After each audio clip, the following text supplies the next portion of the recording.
It's me again. I know you're happy to see me. Let's get into a match prediction. So, in today's video, we're going to be discussing the match prediction between Arsenal and Aston Villa. Let's talk about it. So, Aston Villa against Arsenal. How am I feeling? Match prediction. I think.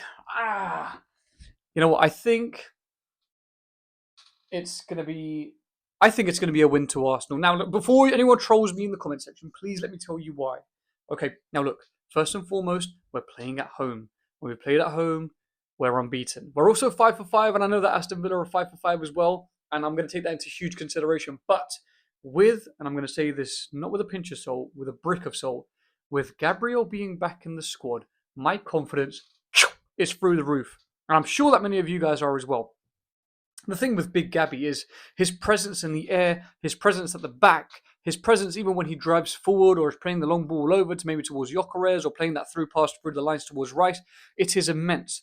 Off the corners, in attack and defence, I just feel a whole lot more confident and calm and collected knowing that he's in our side. Now look, I'm not throwing any shade or disrespect towards Aston Villa because they are a top class side, top draw, honestly. Again, being 5 for 5 in the Premier League with a side that they have, who lacks squad depth, you have to kind of take your hat off and say just well done, honestly, because they are firing on all cylinders, and I've mentioned this in previous videos as well. I think the lineup that I want to see against Aston Villa is going to be, I'm going to keep it quite basic, quite generic, quite repeated. I'm going to say David Raya in goal.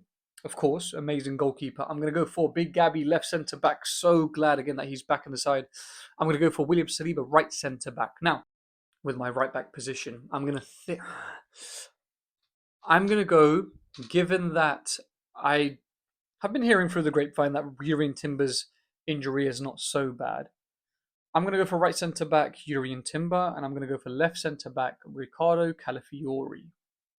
That is my goalkeeper and my back four. Now, onto the midfield. I'm going to go holding midfield. I'm going to go Martin Zubimendi. Box to box, I'm going to go Declan Rice. Attacking midfielder, Martin Odegaard. Right winger, Bukayo Starboy Saka. Left wing, Gabby Martinelli. Striker, Victor Gyökeres. That is my starting 11 for Aston Villa versus Arsenal. Again, I am very, very conscious of players like John McGinn, Matty Cash, Morgan Rogers, etc. Not so worried about Ollie Watkins, if I'm being honest with you. I don't feel as though he's kind of found that form that he's been looking for. Do I know that he can turn it up in any point of the season? Absolutely. Do I feel as though the Emirates against Big Gabby and Saliba is going to be the game that he does that? No. I am not very worried at all. But I'm very conscious that they are a very strong side. And again, as I'm sure many of my fans out there know, Arsenal fans, and even Cass and I know, because we were probably crying in bed, because we were crying at home. They beat us the last time that we met. But we met at Villa Park, and the Emirates is a whole different ballgame. No pun intended. No pun intended.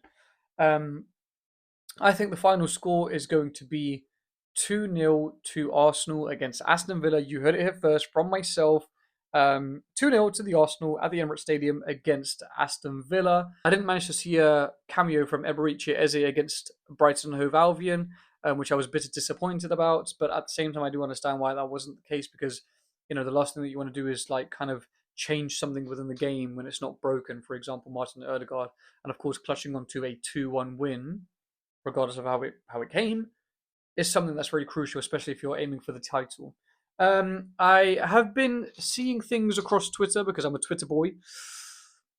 Ethan Nwaneri looking to be sold potentially in January. Now, I can't remember if it was specifically being sold or going out on loan. I'm hoping that it's out on loan if it is in January because he's a fantastic player. Again, a Halen graduate. But it was a bit upsetting not kind of seeing him being featured even as a sub, that kind of thing as well. So I'm hoping in the near future, Eze and Nwaneri and Skelly obviously getting his first start for the Premier League against Brighton Hove Albion was very nice. But I'm hoping that those names kind of crop up again because I do think that they are very, very impactful for our side as well, and they do deserve the shot. But I'm going to go for a 2-0 prediction, Arsenal against Aston Villa at the Emirates. I think there's only one way to find out how that's going to turn out, and that's to tune in and make sure that you get our reaction after the game and our thoughts and opinions, myself and Kaz. So please do make sure you like, comment, subscribe. What do you guys think the prediction is going to be?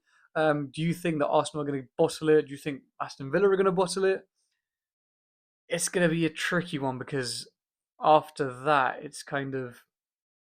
And I think it's going to be really, really tricky because, especially given that Manchester City are on our tails. So, yeah, tune in for that, for the video. Watch out for the video that's coming after the Aston Villa game as well. Myself and Cass have got some really cool and interesting things in the pipeline for this channel to kind of cater to all, if that's what we should say.